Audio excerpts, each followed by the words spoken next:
খেটে খাওয়া মানুষকে বিশ্বনবী অনেক সম্মান করতেন। বিষ্ণু ঈসা ইসলাম খেটে খাওয়া মানুষদেরকে এত ভালোবাসতেন, বিদায় হজের মতো এত গুরুত্বপূর্ণ ভাষণও এই মেহনতি মানুষদের কথা বাদ যায় না। সুবহানাল্লাহ পড়বেন না? দিনটা ছিল জুমাবার। বিষ্ণু ঈসা ইসলাম আরাফাতের ময়দানে দাঁড়িয়ে ঐতিহাসিক একটা ভাষণ দিলেন। এই ভাষণের নাম হলো বিদায় হজের ভাষণ। এই বিদায় হজের ভাষণেও খেটে খাওয়া মানুষের কথা বিশ্বনবী বাদ দেয় নাই। বিশ্বনবী বলেছেন, আরিক্কাকুম, খবরদার অধীনস্থ কর্মচারীদের সাথে খারাপ আচরণ করো না। আতঈমুহুম মিম্মা তাকুলুন ওয়াকসুহুম মিম্মা তালবিসুন, খবরদার মনে রেখো তোমরা যা খাবে তোমাদের অধীনস্থ কর্মচারীদেরও তা খাওয়াবে, তোমরা যা পড়বে তাদেরও তা পড়াবে। বিশ্বনবী শেষ নিঃশ্বাস ত্যাগ করে যাওয়ার আগে যেই কয়েকটা কথা বলেছিলেন তার মধ্যে মেহনতি মানুষদের জন্য কথা আছে না নাই? বিষ্ণু ঈসা ইসলাম যখন শেষ নিঃশ্বাস ত্যাগ করবেন তিনি বলেছিলেন, আসসালাত আসসালাত, উম্মতেরা নামাজ নামাজ, নামাজ ছেড়ে দিও না, নামাজ তরক করো না, নামাজ কাজা করো না। আর বলেছিলেন, অমা মালাকাত ঈমানুকুম, অধীনস্থ কর্মচারীদের সাথে খবরদার খারাপ আচরণ করো না।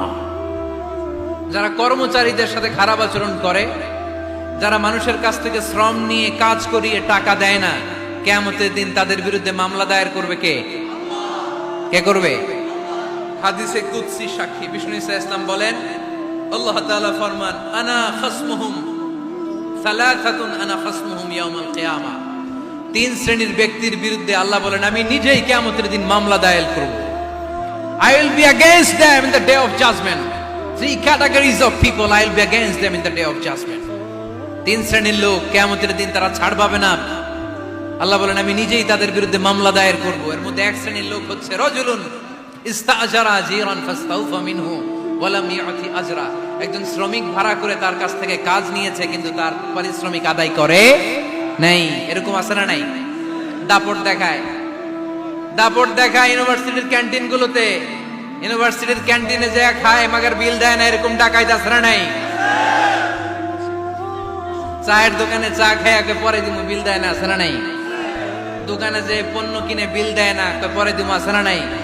কিয়ামতের দিন আল্লাহ তোর এই মাস্তানি ছুটাবে, চিল্লা এখন ঠিক কিনা?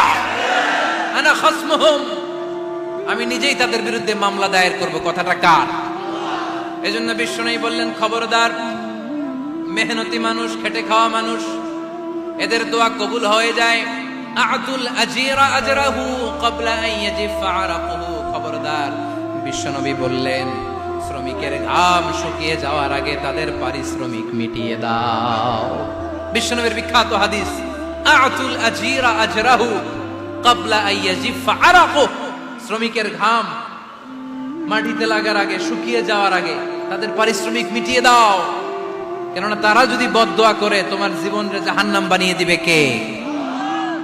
বিষ্ণু ঈসা ইসলাম সব সময় খেটে খাওয়া মানুষদেরকে আগলে রাখতেন। সব সময় শুধু যে ভাষণে মেহনতি মানুষদের সাথে ভালো আচরণ করতে বলতেন, শ্রমিকদের সাথে ভালো আচরণ করতে বলতেন এমনটা নয়, ওনার ব্যক্তিগত জীবন ঘাটলেও দেখা যায় উনি শ্রমিকদের সাথে কেমন আচরণ করেছেন।